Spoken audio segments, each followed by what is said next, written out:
Hurricane Sandy has impacted many, and it is our hope that the information presented today allows all of those participating in the recovery and restoration effort the opportunity to do this in a healthy and safe manner. This program is sponsored by the New Jersey, New York Hazardous Materials Worker Training Center, which is supported by NIEHS, the National Institute of Environmental Health Sciences, the New York, New Jersey Education and Research Center,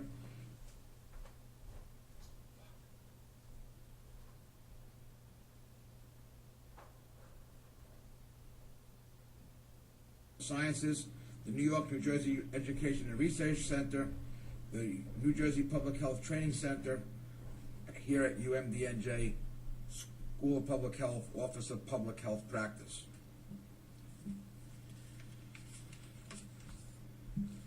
This presentation is not going to substitute for any of the provisions that are required by federal OSHA, but rather what it will do is bring to your attention some of the specific hazards that are associated with dealing with the aftermath and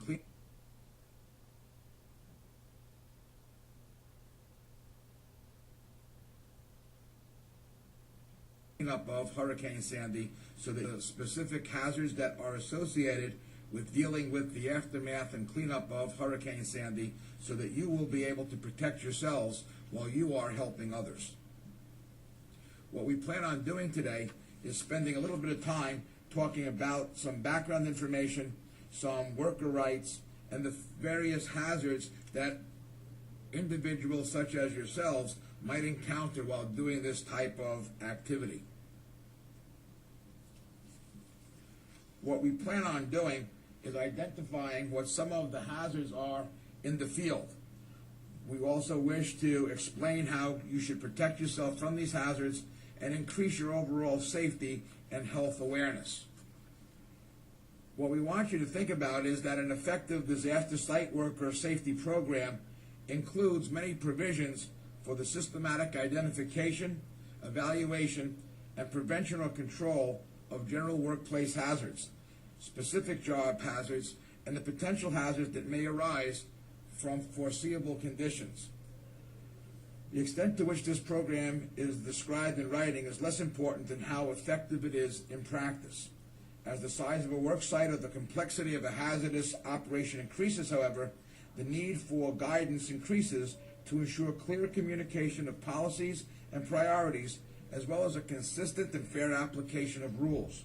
An effective health and safety program will include the above four main elements: management, commitment, and employment involvement, worksite analysis, hazard prevention and control, and safety and health training. We start off today by talking a few moments about what are employers' responsibilities. The Occupational Safety and Health Administration requires that employers provide a safe and healthy workplace free of recognized hazards to all employees, and that these employees be given the opportunity to follow all of the OSHA standards. Employer responsibilities also include providing training, medical examination, and appropriate record keeping. Workers similarly have responsibility. It's not just the employer. The employee is responsible for following the health and safety requirements and rules established by the employer, and that includes the use of appropriate and required personal protective equipment. Employees are required to follow and implement all of the job safety practices. They are required to report hazardous conditions to their supervisor and report these hazardous conditions to OSHA if the employer does not provide a suitable remedy.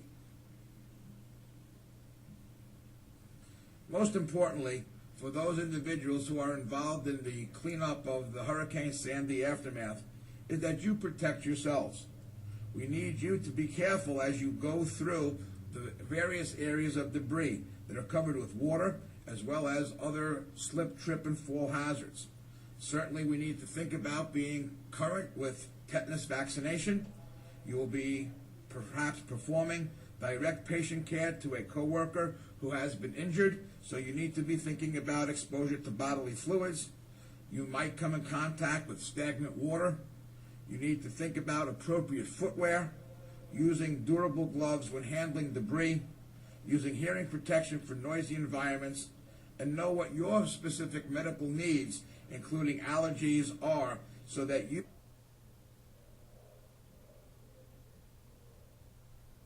are able to best provide the safety of yourself. If you have any doubts, so that you are able to best provide the safety of yourself. If you have any doubts, certainly all workers involved in doing this type of work should contact their supervisor. When we talk a little bit about how we should protect ourselves, we need to think a little bit about how injuries may occur. Doing this type of work certainly puts workers at risk from things like a vehicle accident. With roads blocked and impassable, it certainly is possible that traffic patterns are going to be different, and the potential for a worker being struck by a vehicle is significant. We have the opportunity of being struck by a variety of different objects, tree branches that are suspended from downed trees that could fall upon a worker. The worker working at elevated heights has the opportunity of falling to lower levels, and certainly the potential for bruises, contusions, cuts, and lacerations are all potential injuries that we can encounter while we are at work.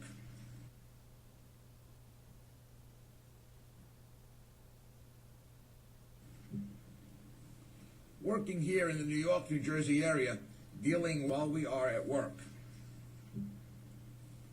Working here in the New York, New Jersey area, dealing with the cleanup of the hurricane aftermath, puts us in a situation where we are going to encounter a different type of land. Flat coastal areas, some of which are at or below sea level, some of which are flooding, some of which are located in urban areas, as well as the changing climate as we now approach winter, places the workers doing this type of work in a significant physical environment that is going to perhaps add to their potential injury. Let's take a look at some of the specific hazards that workers can in fact encounter. We have, as one of our major hazards and concerns, the idea of a worker experiencing a fall. According to the OSHA standards, employees shall be protected from falls when they are working at a height greater than 6 feet and have the opportunity of falling 6 feet or more to a lower level. Considerations to things such as guardrails, covering open floors and holes in roofs, personal fall arrest systems shall all be considered part of a safe workplace to eliminate the fall hazard. Workers specifically need to pay extra attention to the areas upon which they are walking and working so that they can minimize their potential for slips, trips, and falls. Extra care has to be exercised when we step onto areas that are uneven or unstable, such as a debris field where the surface cannot be easily seen, especially if it is in fact covered by water. Objects that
it is in fact covered by water.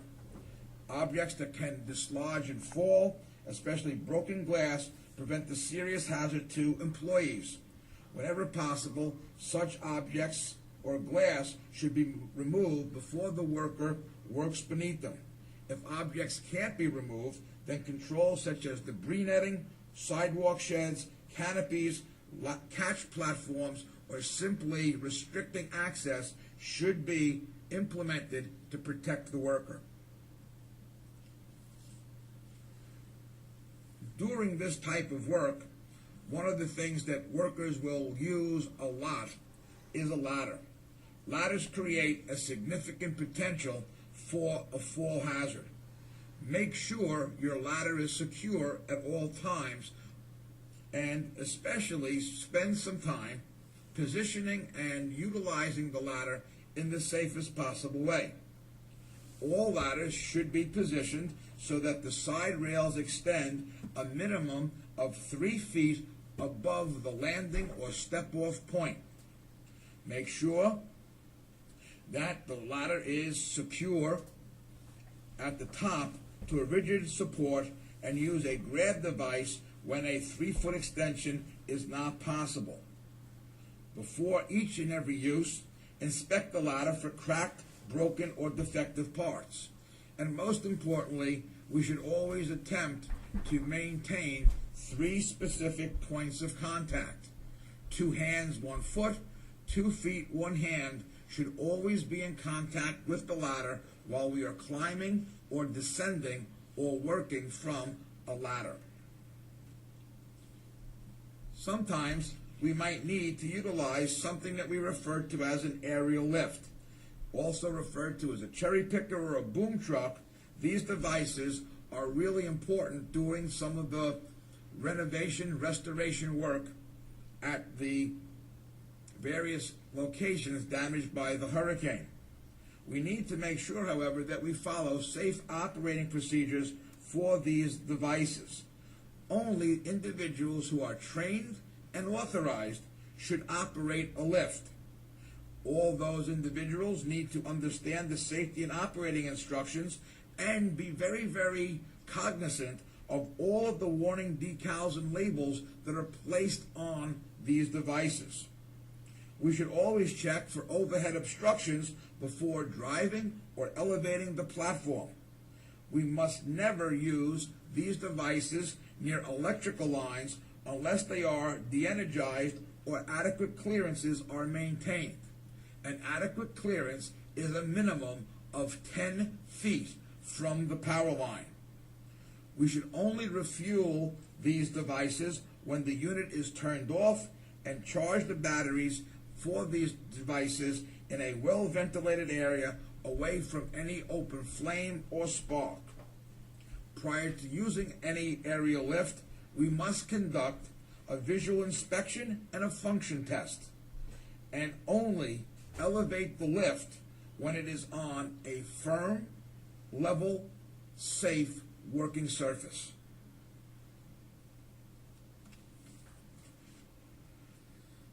Driving in areas that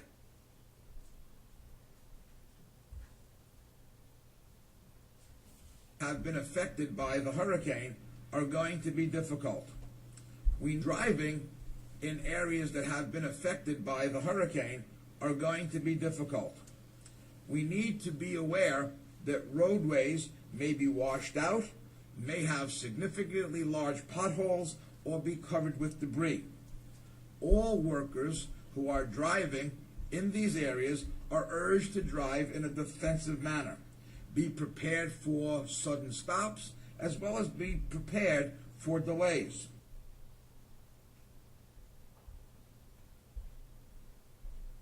Watch for construction vehicles. Look for individuals doing flagging for delays. Watch for construction vehicles. Look for individuals doing flagging, and look for overloaded vehicles. Worker transportation to the job site and around the job site presents safety hazards that can be reduced through proper planning. Workers who drive in the course of their duties during this type of work must possess naturally appropriate driver's licenses for the vehicles that they are driving, including a commercial driver's license or CDL. One of the things that we need to think about is during this period of time, there will be many non-operating traffic controls and signals. Landmarks, street signs may be missing, so know where you are going before you go there. Puddles may be deeper than we suspect. They may hide hazards, and it takes very little water to cause the loss of control of your vehicle or to put the vehicle into a hydroplaning mode. Be prepared for delays, be prepared for sudden stops, and watch out for other drivers. As you drive, be aware that many workers will be working on roadways. We need to establish roadway work zone safety. Appropriate signs and high visibility garments are going to make the worker more conspicuous and safer to approaching drivers.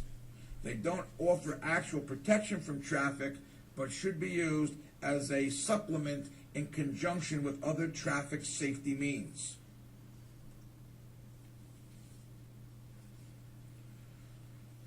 During the cleanup of the hurricane debris, many of the damaged buildings and other debris will be removed utilizing trucks. The loading of the truck debris is going to be a significant concern.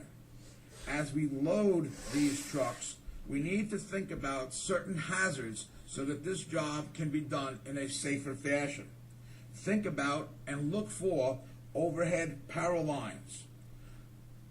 Remember that placing a worker on top of the truck as it is in fact being loaded puts the worker in a potentially unstable load position. We should limit traffic in those areas the trucks are being loaded so that we have less potential for vehicles being struck.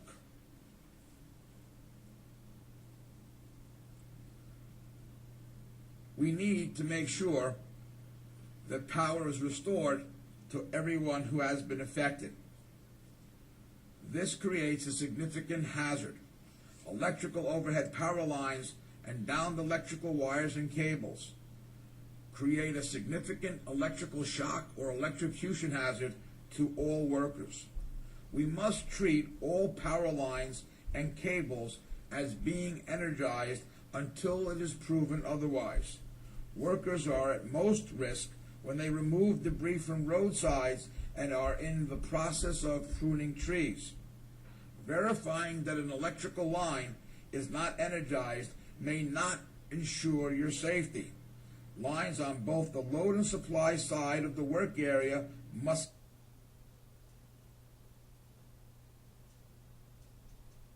be grounded. In addition, many people have purchased home work area must be grounded. In addition, many people have purchased home portable generators. These generators can create a hazard of feedback of electrical energy from the secondary power source. Beware of the hazard of all overhead electrical lines and down power wires and cables. Certainly, one of the things that we want everyone to remember is that only trained professionals should be handling, moving, or dealing with these down power lines. Qualified employees, such as licensed electricians or utility company personnel, should only handle downed electrical wires. Some of the areas that have been affected by the hurricane have underground power lines. The flooding situation may have exposed these power lines and now create an increased risk of electrical shock.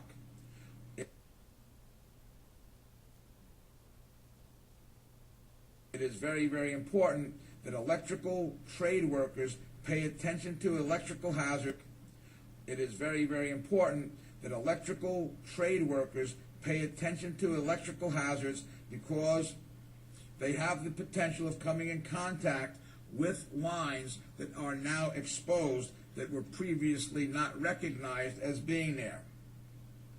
Remember that we should look for all buried power lines. We should contact our utility companies for these mark-out areas, and we must assume that all of the power lines that we encounter are energized until proven otherwise.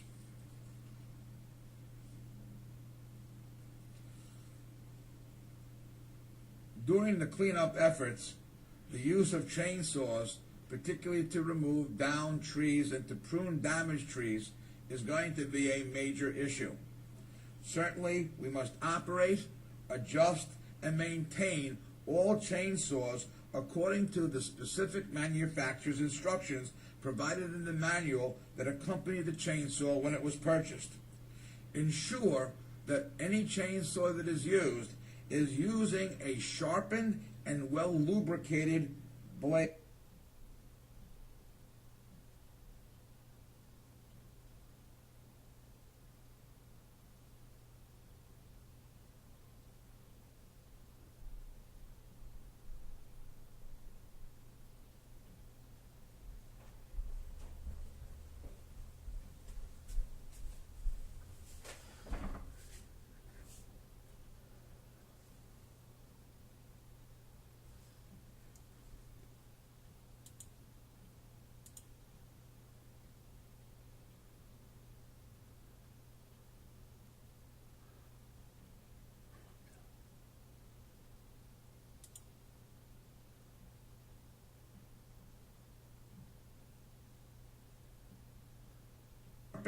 And well lubricated blade or chain. If you notice that the saw is cutting in a crooked fashion, or that the cut shows fine sawdust instead of chips, you find yourself having a difficulty in cutting the down tree, it is an indication that the blade on the chain has now dulled. Utilize only sharp chains that are well lubricated. Use bar and chain oil to lubricate the blade as it is being used.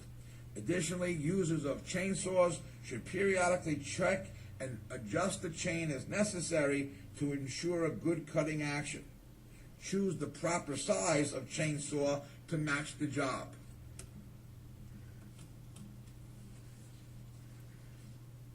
When utilizing a chainsaw, it's very important that we think about the use of personal protective equipment. Included in the appropriate protective equipment for chainsaw use is going to be a hard hat, safety glasses, hearing protection, heavy-duty work gloves, and cut-resistant leg wear, commonly referred to as chainsaw chaps. These chaps extend from the waist to the top of the foot, and boots, which cover the ankle. Always cut at waist level or below. Never utilize the chainsaw by lifting it above your head. Bystanders and co-workers should remain at least 2 tree lengths or at least 150 feet away from anyone who is felling a tree, and at least 30 feet away from anyone operating a chainsaw to remove limbs or to cut a tree that has in fact fallen. Doing many of the tasks that are going to be necessary increases our potential for an eye injury. Use safety glasses with side shields as a minimum. An eyewear retainer strap is suggested. Consider safety goggles for protecting yourself from fine dust particles or for use over your regular prescription eyeglasses. Any worker that is using any form of welding or cutting torch must have special eyewear to protect themselves from welder's flash, and only use eyewear that meets the appropriate ANSI standard number Z87, which is clearly marked on the lens or frame of the eye protection. Eye protection includes safety glasses, goggles, full face shields, and any other protective device for our eyes. We need to think about flying debris and material handling. We should wear personal protective equipment such as hard hats, safety shoes, eyeglasses, and work gloves. Do not work under or through areas where cranes and other heavy equipment are being used to lift objects. Never should we work under a suspended load. Make sure that you have up-to-date tetanus immunization while you are doing this type of work.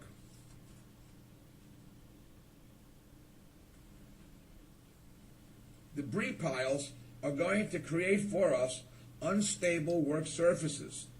Don't walk on anything that you are unsure of its stability. Use other ways to work or to get to work.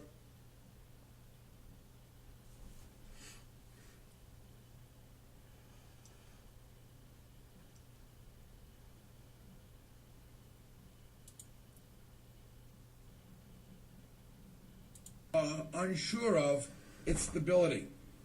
Use other ways to work or to get to work surfaces, such as a lift or a bucket truck.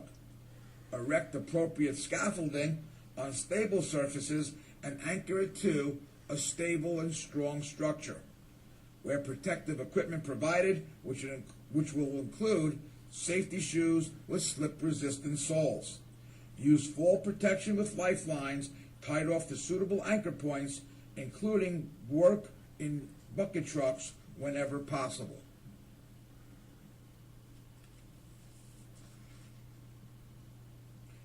Handling debris created by the hurricane places us in contact with a variety of sharp and jagged material. We should wear appropriate protective equipment whenever handling this type of material. Appropriate protective equipment will include hard hats, safety shoes, eyeglasses, and leather or canvas work gloves. If you get cut, immediately clean out the open wound with soap and water. Apply an antibiotic ointment to immediately clean out the open wound with soap and water. Apply an antibiotic ointment to discourage infection, and if you experience any redness, swelling, or oozing of the wound, seek immediate medical attention. Make sure that you've had an up-to-date tetanus shot, a tetanus shot within the last 10 years.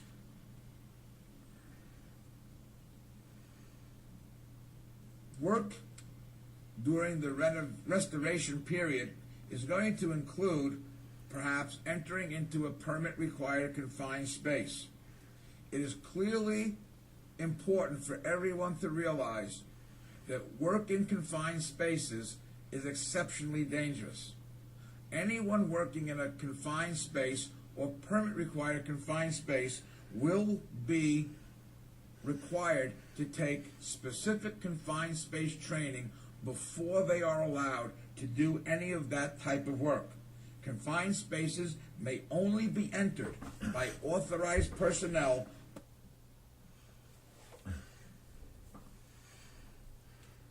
approved by the employer. In addition to being an approved employee, personnel approved by the employer. In addition to being an approved employee through your training, you are going to need to have some very, very specific equipment, such as a full body harness, air monitoring instruments, retrieval line, tripod, and winch. Remember that some of the hazards that we will encounter when working in confined spaces could include an oxygen deficiency, the hazard of an engulfment, the hazard of entrapment, or most of an oxygen deficiency, the hazard of an engulfment, the hazard of entrapment, or most importantly, our exposure to a hazardous atmosphere, such as an oxygen deficiency, a flammable atmosphere, or a toxic atmosphere. These can only be detected through the use of air monitoring instruments. Remember, only authorized, trained personnel can enter into a confined space. Tragically, many homes and buildings have been destroyed by the hurricane. The structural integrity of many of these homes is in question. What you need to remember is you should not enter any structure that shows indication of being unsafe, such as walls with large cracks, shifting, or partial collapse. Consider entering the structure during the daytime only, especially if it is without electricity or you have no lights with you. OSHA requires that floors and walls be shored or braced before demolition if workers are to enter into a compromised structure. Do not cut or remove any load-supporting members on any floor until all stories above have been demolished and removed to avoid a collapse. Determine if any hazardous substances have been stored anywhere on the property, including things like tanks and pipelines. Ensure all appropriate utilities have been notified prior to entering and starting demolition work. And leave the structure immediately if you hear any unusual sounds. These sounds could be an indication of a shift of the building, or if you smell anything unusual, such as the leak of gas from a pipeline.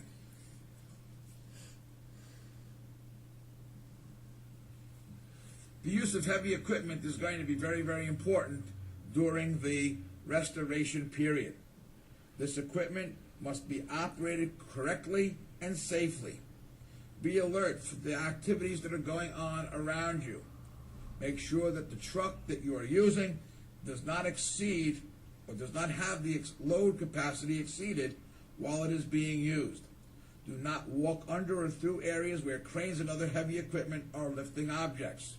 Do not climb into or ride the load being lifted or moved.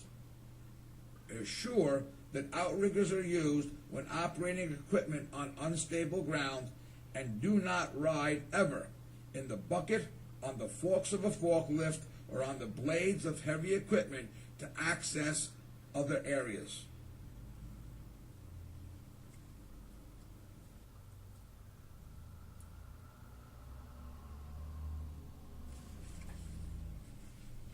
Heavy equipment includes such things as forklifts,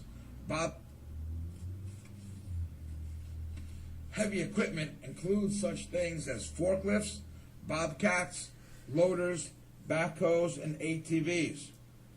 It is important that we note that the OSHA regulations require that the employer designates a competent person who will inspect all machinery and equipment before each use, during its use, and after its use,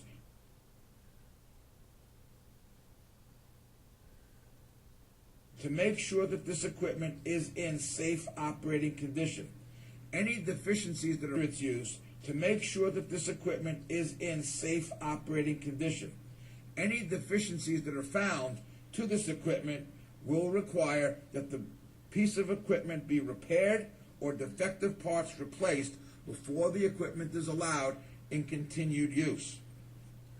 The term competent person is important for us to understand.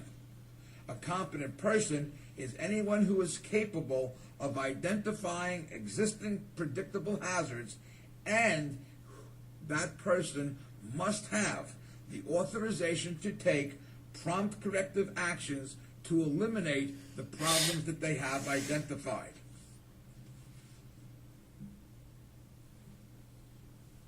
Chippers and grinders are going to be used throughout the restoration period. These devices create significant loud noises and mandate the use of appropriate hearing protection. They can create a significant amount of flying debris, and they have lots of moving machine parts. These machine parts should be adequately guarded. They should not allow for a worker to reach into the machine, and we should not use any machine unless we have been trained and authorized to do so. In addition to some of these hazards that we've mentioned, there are also going to be some hazards that are what we call health hazards. These can be from hazardous materials and other such devices. In addition, as the winter now approaches, we have the hazard of cold stress. When the body is unable to warm itself, serious cold-related illnesses and injuries may occur. Permanent tissue damage is possible, and death could even result. Hypothermia can occur even when land temperatures are above freezing or water temperatures are below 98.6 degrees. Cold-related illnesses can slowly overcome a person who has been chilled by low temperatures, brisk winds, and wet clothing. Workers are at an increased risk whenever they have a predisposed health condition such as cardiovascular disease, diabetes, or hypertension. If they take certain medications, you should check with your doctor prior to working in a cold environment. Additionally, workers are at an increased risk when they are in poor physical condition, have a poor diet, or are old. Many of the equipment that we will use will create a significant noise hazard. Wear appropriate hearing protection in noisy work environments. Employee exposure to excessive noise depends upon certain factors. How loud is the noise being measured? What is the duration of each employee's exposure to the noise? Do employees move between different work areas, and are they exposed to different noise levels? And is the noise generated from one source, or is it generated from multiple sources in the workplace? Certainly, appropriate hearing protection, such as earplugs, earmuffs, or a combination of earplugs and earmuffs, should be used when employees are exposed to high levels of ambient noise. Hearing protection will prevent temporary hearing loss that can interfere when listening for cries of help or other sounds from individuals that are working in and around the rubble.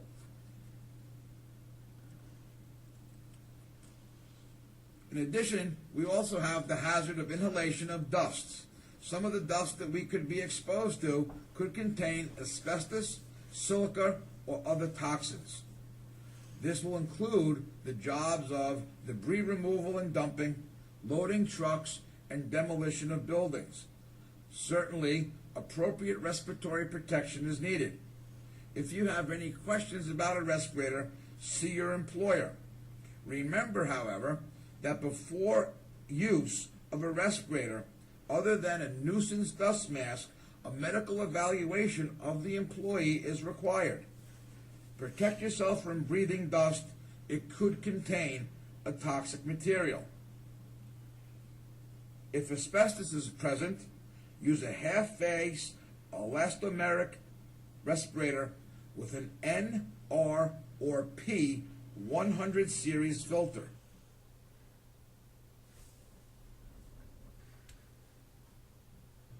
If airborne contaminants are present, use I series filter. If airborne contaminants are present, use eye protection, such as a full face respirator with the appropriate combination cartridges. Make sure that you know how to use and don your respirator. Include a positive and negative check every time you wear it, and wash it at least once a day. Make sure that you have been properly fit tested for your respirator. It must fit properly to protect you. Surgical masks should not be used by workers engaged where inhalation of dusts containing asbestos, silica, or other toxins is possible, because these do not provide adequate protection. One major problem that we can experience while doing this work is the potential exposure to carbon monoxide inhalation. Carbon monoxide could be created anytime we utilize a gasoline or propane-powered generator or heavy piece of machinery. If we are operating near equipment, near generators, during debris reduction, and burning and compacting, we have the potential of exposure to carbon monoxide. Remember, carbon monoxide has no warning properties. It is colorless, odorless, and tasteless. Make sure that you do not use generators or portable fuel-driven tools in confined spaces or any space that is poorly ventilated. Do not work in areas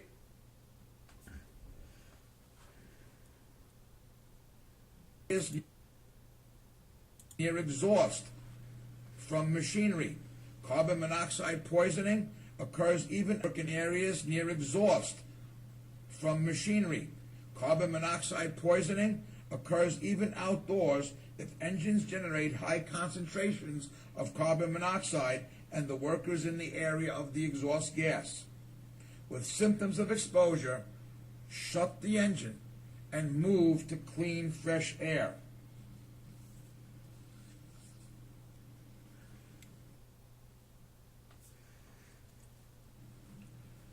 "45 of New Jersey and New York's 198 federal Superfund sites. 45 of New Jersey and New York's 198 federal Superfund sites are within a half a mile of the coastal areas vulnerable to storm surge, including the Gowanus Canal in New York. Raw sewage, industrial chemicals, and floating debris fill flooded waterways around New York City and New Jersey. Hurricane Sandy's environmental impact is still being assessed, but the worries for residents of New York and New Jersey are crystallized by one fact. Of the two states' 198 Superfund sites, 45 of these were within 1/2 mile of our coastal areas and were subject to the storm surge. The Environmental Protection Agency, which oversees the cleanup of these sites, was unable to say how many of them flooded on the night of October 29th.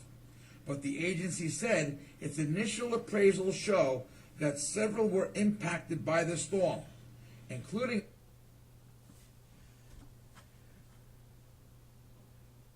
a site contaminated by lead near Sayreville, New Jersey, and the Gowanus Canal, and including a site contaminated by lead near Sayreville, New Jersey, and the Gowanus Canal and Newtown Creeks in New York City. Raw sewage, industrial chemicals, floating debris filled waterways around the metropolitan area.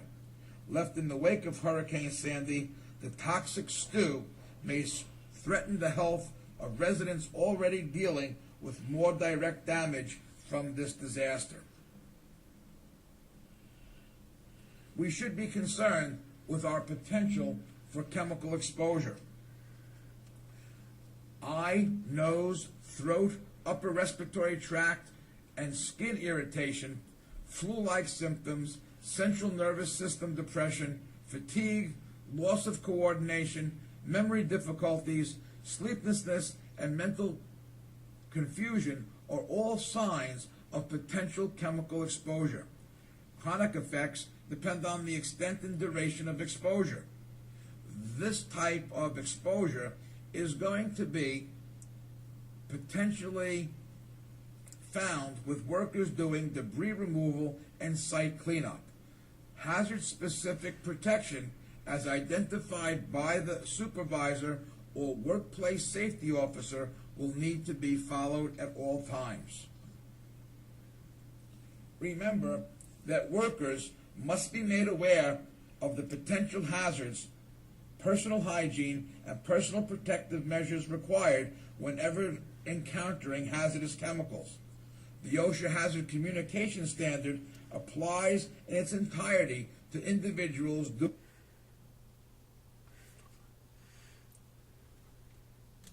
doing the restoration and recovery work.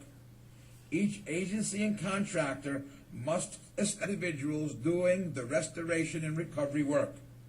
Each agency and contractor must establish a hazard communication program in accordance with the OSHA Hazard Communication Standard. Material safety data sheets will be maintained by individual employers and must be provided to individuals when they request them.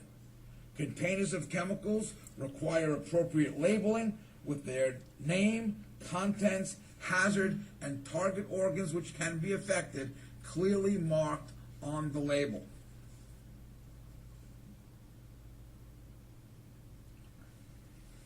After hurricanes and floods, the water creates the perfect environment for mold to grow in homes and other buildings. Exposure to mold can cause wheezing, severe nasal, eye, and skin irritation. For mold exposure, we recommend that you use Tyvek so that the mold does not get on the person and then taken home or to other areas. Tyvek suits are going to be an important part of the protective equipment worn by individuals engaged in mold remediation. Avoid breathing the dust or the fungal spores generated by the wet building materials. Use a NIOSH N95 approved disposable respirator as a minimum when working with moldy or damp materials. Wear long sleeves and long gloves that reach the middle of your forearm. If you are using a disinfectant, a biocide such as a chlorine bleach, or a strong cleaning solution, you should select gloves made from natural rubber, neoprene, nitrile, polyurethane, or PVC. Avoid touching mold or moldy items with your bare hands. Immediately wash exposed skin after contact with any mold spores. If mold is observed, wet the area with the bleach solution to minimize the release of spores. Safety glasses or goggles must be worn whenever spraying bleach solution. Consider discarding all water-damaged materials. Individuals that have been working for a period of time in these wet areas have a potential for experiencing something called immersion foot, also known as trench foot. This occurs when the feet are wet for long periods of time. Ultimately, it can become quite painful. Symptoms include a tingling or itching sensation, pain, swelling, cold and blotchy skin, numbness, and a prickly or heavy feeling in the foot. The foot may become red, dry, and painful after it becomes warm. Blisters may form, followed by skin and tissue dying and falling off. Obtain medical assistance.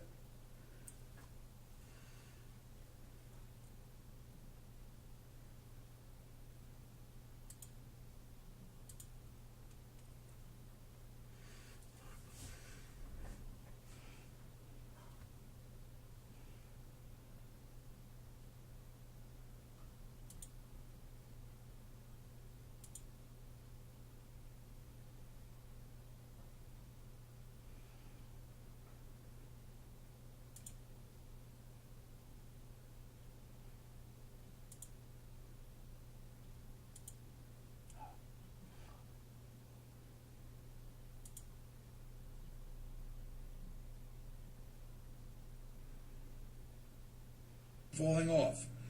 Obtain medical assistance as soon as possible. To prevent trench foot, when possible, air dry and elevate your feet and exchange wet shoes and socks for dry ones.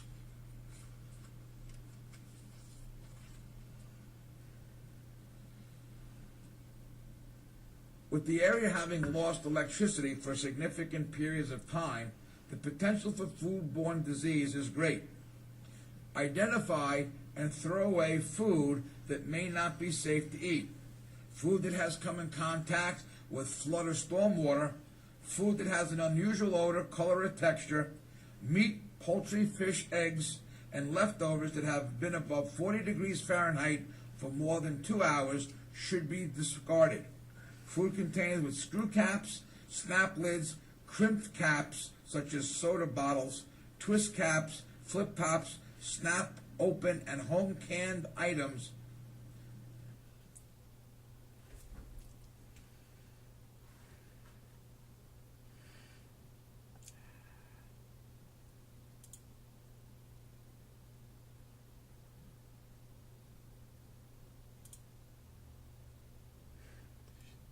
and home canned items are a concern.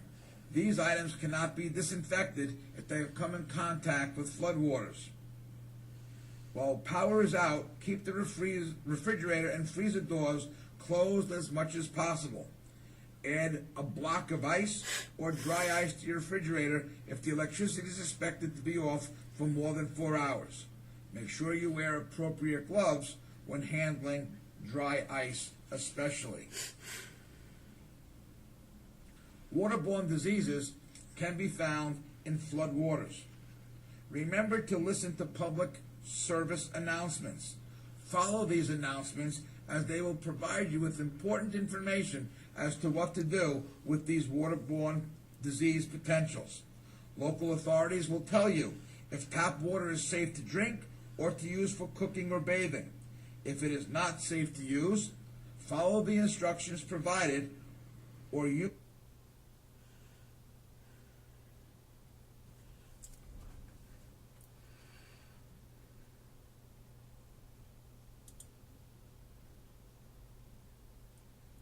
for cooking or bathing. If it is not safe to use, follow the instructions provided or use bottled water. If instructed to boil water, boil the water for the appropriate time as explained to you by the local instruction. Because some waterborne diseases can be contracted through contact with contaminated standing water, it is important to follow safe procedures when we deal with standing water hazards. If you develop safe procedures when we deal with standing water hazards. If you develop a high fever or nausea, vomiting, diarrhea, jaundice, or flu-like symptoms, seek medical attention immediately.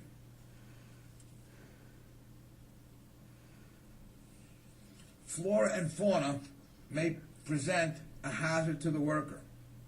What we want you to think about is that during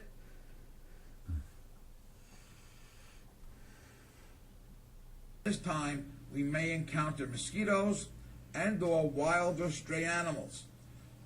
During this time we may encounter mosquitoes and or wild or stray animals. Avoid these animals and call the local authority to handle them. Get rid of dead animals according to local guidelines. Wear and clean proper protective clothing when handling any animal carcass. Be aware of things such as fire ants and spiders.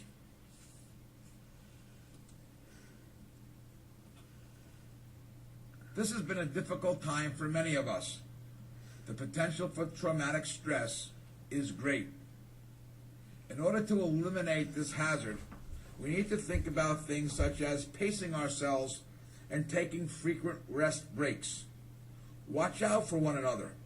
Coworkers may not notice a hazard nearby or behind because their minds are now on other things or they're distracted. Be conscious of those around you. Responders who are exhausted, feeling stressed, or even temporarily distracted may place themselves and other individuals at risk. Maintain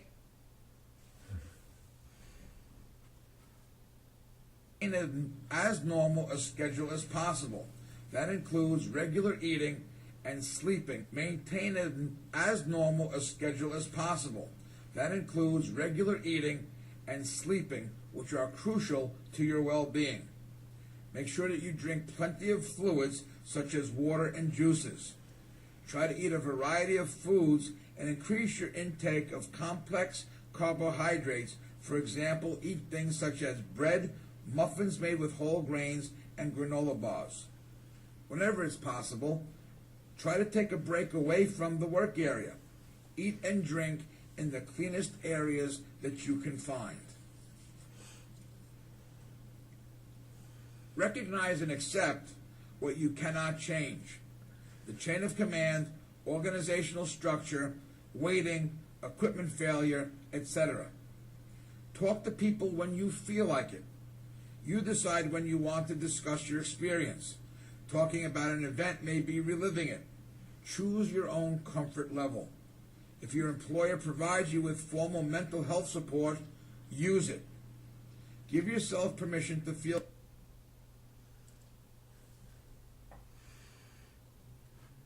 rotten. You're in a difficult situation. Recurring thoughts, dreams, or permission to feel rotten. You're in a difficult situation. Recurring thoughts, dreams, or flashbacks are normal. Do not try to fight them. They will decrease over time. Remember to communicate with your loved ones at home as frequently as possible. There are several other key protective measures that we want you to think about. These include for everyone to have adequate facilities for their workers, for hand washing and restroom facilities. The exercise of good personal hygiene can minimize worker exposure to health hazards and contaminants. Workers should wash their hands before eating and drinking and before and after the use of toilet facilities. Appropriate vector control measures should be put into place. Workers should avoid creating dust, work upwind whenever possible, and use appropriate personal protective equipment per their employees' job hazard analysis. Replace equipment that is torn or worn. We should not ever duct tape torn or damaged equipment. Workers should seek medical attention for minor wounds as appropriate. Workers should avoid eating or drinking or smoking in areas that contain debris, floodwaters, or sludge remaining in previously flooded areas. Only drink water from sources that are known to be clean. Avoid consuming food or beverages that were exposed to floodwaters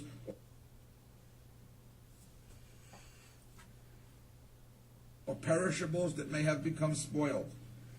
Exercise good housekeeping. Minimize waters or perishables that may have become spoiled. Exercise good housekeeping. Minimize accumulations of trash and keep garbage in enclosed containers. Proper housekeeping also reduces potential for slips, trips, and falls. This training program is based on recommendations from the Federal Emergency Management Agency, NIEHS, NIOSH, OSHA, CDC, and USACE. You can find a link to their fact sheets and other important information at the National Clearinghouse for Worker Safety and Health training website. You can also find additional resources at the OSHA website. All agency and contractor personnel engaged in response operations during this time must be trained to recognize and avoid hazards. This training should include several important elements: general training for site disaster workers, specific needed training, task-specific training, pre-deployment and job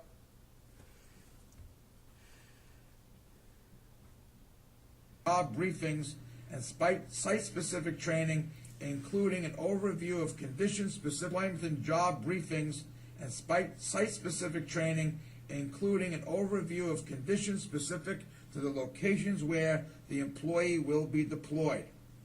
Employers must maintain records of this training available for inspection by agencies having jurisdiction. Training records including documentation such as but not limited to training certificates, attendance rosters, course curriculum,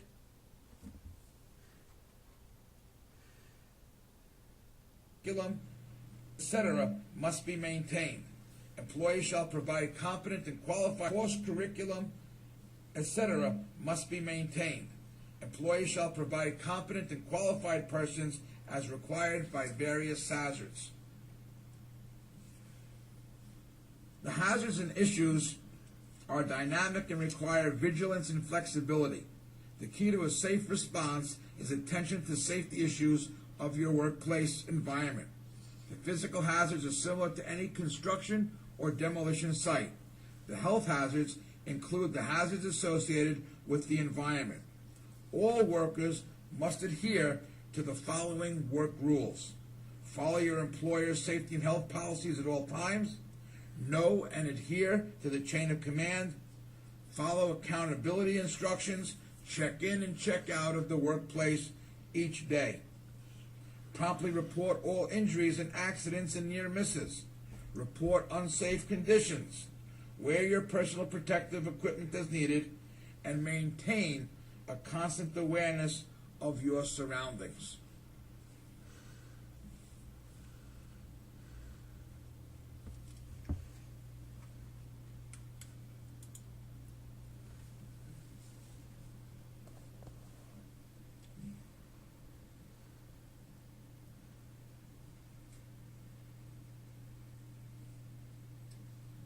So for viewers watching, if you click on the bubble on top of the screen there, you'll be able to ask some more questions.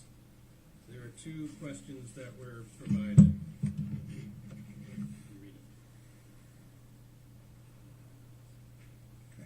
The first question is, what are the current recommendations regarding use of respiratory protection against black and other types of mold during this type of cleanup work, especially for volunteers who are normally not trained, fit tested, or medically qualified for this type of work? It's really important that we provide the proper respiratory protection for the worker. For working with and dealing with mold-related hazards, we need to provide a respirator that's going to prevent the inhalation of spores. This is typically going to be a N95 respirator. An N95 respirator is the simplest of all of the respirators for us to use and can easily be taught in the field how to wear it, how to properly place it on your face. And the N95 respirator that we're talking about does not require fit testing and medical surveillance. So it's really easy for us to provide protection for the worker in this particular case. The next question is, again, regarding community volunteer groups performing recovery tasks where HASP, or health and safety plans, are required within our workplace to conduct these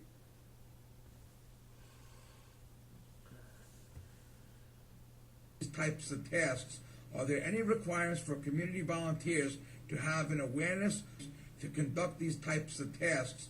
Are there any requirements for community volunteers to have an awareness of or document a health and safety plan prior to initiating their volunteer work activities? That's a good question. All of the work that's done should be covered by a health and safety plan, regardless of who's performing the work. If it's being done by a private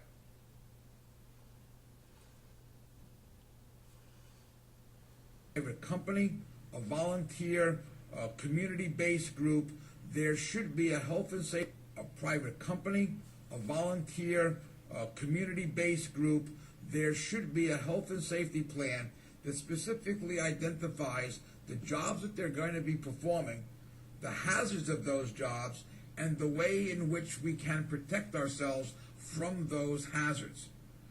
Consequently, that information needs to be communicated to the worker, whether it's a corporate worker or a volunteer